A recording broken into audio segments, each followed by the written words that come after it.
আসসালামু আলাইকুম।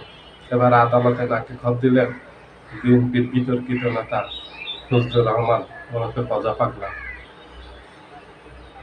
গত 17 নভেম্বর শেখ হাসিনার ফাঁসির রায় দেওয়ার পর ফজলুর রহমান চ্যানেল 24 একটা টক শোতে গিয়ে বলছিলেন যে এই আদালতের রায় উনি মানেন না, এই আদালতই উনি মানেন না।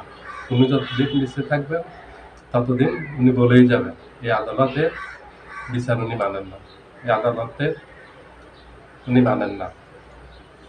এটা নিয়ে ব্যাপক সমালোচনার ঝড় ওঠার পর আন্তর্জাতিক অপরাধ ট্রাইব্যুনাল তাকে তলব করছে, তাকে নির্দেশ দিয়েছে আন্তর্জাতিক অপরাধ ট্রাইব্যুনালে এসে হাজিরা দিয়ে এটার ব্যাখ্যা দেওয়ার জন্য।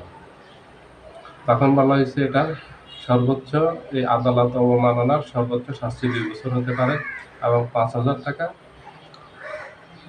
জরিমানা দিতে হতে পারে। আজকে এই 3 তারিখে আদালতে হাজিরা দিয়ে নাকে খত দিলেন, নাকে খত দিয়ে পরাজয় বরণ করলেন, স্বীকার করে নিলেন এটা ওনার ভুল হয়েছে এবং নিঃশর্ত ক্ষমা চাইলেন আদালতের কাছে যে ভবিষ্যতে এই ধরনের আর কোনো ভুল হবে না, এই ধরনের আর কোনো মন্তব্য উনি করবেন না, এটা ভুল হয়ে গেছে ওনার, এই বক্তব্যটা ওনার ভুল, উনি এটা ভুল করেছেন। এই মর্মে আদালতে একটা মুচলেকা দিয়ে আসছেন যে ভবিষ্যতে আর এই ধরনের হবে না, এটা ওনার ভুল হয়েছে, এটা যেন উনি নিঃশর্ত ক্ষমা প্রার্থী। একটা রাজনীতিবিদের এর থেকে বড় লজ্জা, এর থেকে বড় পরাজয় আর কিছু হতে পারে না। এটা শুধু ব্যক্তি ফজলুর রহমানের পরাজয় ঘটেনি, এটার মাধ্যমে বিএনপিরও পরাজয় ঘটছে। বিএনপির আগামী নির্বাচনে এগুলি অনেক বড় প্রভাব পড়বে, কারণ এগুলি সকল জায়গায় ছড়িয়ে পড়তেছে। এই যে বিতর্কিত মন্তব্য করে আবার একদম নাকে খত দিয়ে লিখিত দিয়ে আসা, নিঃশর্ত ক্ষমা চাওয়া, এই যে বলা আবার এগুলি করা, এগুলি তো বিএনপির রাজনীতির উপর নেতিবাচক প্রভাব পড়বে, কারণ এরা বিএনপির নেতা এবং সামনে নির্বাচন। এমনিতে বিএনপির মাঝে নানা সংকটে বিএনপি জর্জরিত, তার উপর একের পর এক নেতা বিভিন্ন সময় শুধু বিতর্কিত বক্তব্য দিয়ে যাচ্ছেন। সেটা কি আইন আদালত, সেটা কি সাধারণ জনগণ, সেটা কি দেশের কোনো বিরোধী রাজনৈতিক দলের নেতা, রাজনীতির উপর, আলেম ওলামাদের উপর হেন কোনো বিষয় নেই যে বিষয়ে বিএনপির নেতারা এই গত 16 মাসে বিতর্কিত বক্তব্য দেননি। এটা আইন আদালত, সেটা ধর্ম, আলেম ওলামা, বিরোধী দল নিয়ে, সব কিছু নিয়ে।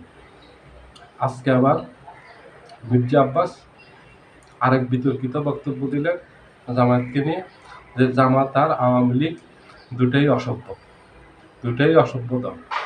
এই যে তাদের মুখের ভাষা, এই যে বক্তব্যগুলি, এগুলিতে তো প্রতিদিন বিএনপি ভোট কমতেছে, জনপ্রিয়তা কমতেছে, এরা এখনো বুঝতেছে না যে এইসব বক্তব্যের কারণে বিএনপির এই জনপ্রিয়তা এখন ধস নামছে। 5 আগস্টের পরে যে জনপ্রিয়তা ছিল তার শতভাগের 1 ভাগও নেই বিএনপির জনপ্রিয়তা, কিন্তু এইসব বক্তব্যগুলি থেকে ওরা বিরত হচ্ছে না, এগুলো এইসব বক্তব্য দেওয়া বন্ধ করতেছে না, এবং এটা দলের সিনিয়র নেতারাই বলতেছেন। কে কাকে এখানে নিষেধ করবে? এখানে কোনো শৃঙ্খলা নেই দলটার ভিতরে, এক নেতা আরেক নেতাকে মানতেছেন না, সিনিয়ররা যা বলতেছেন জুনিয়ররাও একই ভাষায় কথাবার্তা বলতেছেন, একই কাজ করতেছেন। জামায়াত যদি অসভ্য হয় তাহলে 1991 সালে জামাতের সমর্থন নিয়ে বেগম খালেদা জিয়া সরকার গঠন করছে, তখন বিএনপি 141 আসন পেয়েছে আর জামায়াতে 15 আসন পেয়েছে। সেই 15 আসনের সমর্থন নিয়ে বেগম খালেদা জিয়া সরকার গঠন করছে। তাইলে তখন বেগম খালেদা জিয়া সরকার গঠন করতে পারত না, কারণ জাতীয় পার্টি বিএনপিকে সমর্থন দিত না এবং আওয়ামী লীগ তো দিবেই না, আর কেউ ছিল না সেখানে। তাইলে কেন বিএনপির সাথে ছিলেন? 2001 সালে কেন জামাতের সাথে জোট করলেন? জোট করে জামাতের 2 জন মন্ত্রীও হলো আপনাদের সাথে, তখন কি ওরা খারাপ ছিল না? তখন অসভ্য ছিল না? তখনও তো এই দলটা ধর্মীয় রাজনীতি করত। আজকে বলতেছেন যে এরা বিতর্কিত ধর্মীয় দল, এরা মৌদুদিবাদী, এরা মুসলিম, এরা মুসলমানদের করে না, যদিও এদের লেবাস মুসলমানের মতো হয়, কিন্তু এরা মুসলমান না। এই যে বিতর্কিত, এত বড় বিতর্কিত কথাবার্তা বলতেছেন মির্জা আব্বাস, একের পর এক। মির্জা আব্বাসের গত 16 মাসে অন্তত 16টা বক্তব্য, কমপক্ষে 16টা বক্তব্য বিতর্কের সৃষ্টি করছে। এই যে পিনাকি ভট্টাচার্য, ইলিয়াস হোসেন, তারপরে আরো কয়েকজনকে নিয়ে যে বিতর্কিত বক্তব্য দিয়েছেন গত বছর, যে এদের জন্মের ঠিক নেই, এগুলি কুলাঙ্গার, এদের জন্মের সমস্যা আছে, এই যে একের পর এক দিয়ে যাচ্ছেন, এতে বিএনপির কি হচ্ছে? বিএনপি ক্ষতিগ্রস্ত হচ্ছে রাজনৈতিকভাবে, বিএনপি জনপ্রিয়তা হারাচ্ছে, মানুষ এগুলি পছন্দ করতেছে না। জামাতকে নিয়ে একের পর এক আক্রমণ, স্বাধীনতার ভূমিকা, তারা রাজাকার, তারা স্বাধীনতার বিপক্ষে ছিল, তাদের এই দেশে রাজনীতি করার কোনো অধিকার নেই। জামাতের বিপক্ষে এক এক নেতা এক এক সময় এক এক বক্তব্য দিচ্ছেন। আরেকজন দিয়েছেন শরীয়তপুরের নেতা, জামাতকে যদি ভোট দেয় আগামী নির্বাচনে, তাহলে তার পরিণতি খুবই ভয়াবহ হবে, খুবই খারাপ হবে, ভোট দিয়ে আসার পরও বুঝবে ওর পরিণতি কি। প্রতিনিয়ত এই যে কয়েকদিন আগে পাবনায় যে ন্যাক্কারজনক হামলা চালিয়েছে, জামাতের 100 নেতা কর্মীর উপর আহত হয়েছে, সেখানে পরবর্তী সময় সেটা নিয়ে মামলা হয়েছে, সেখানে বিএনপির অনেক নেতাকর্মী অ্যারেস্ট হয়েছেন গত 2-3 দিনে।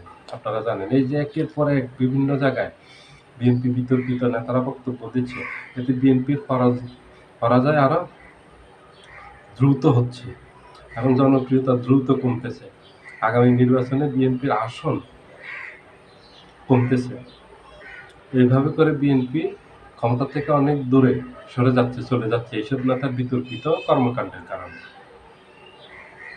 সবাই ভালো থাকবেন। আল্লাহ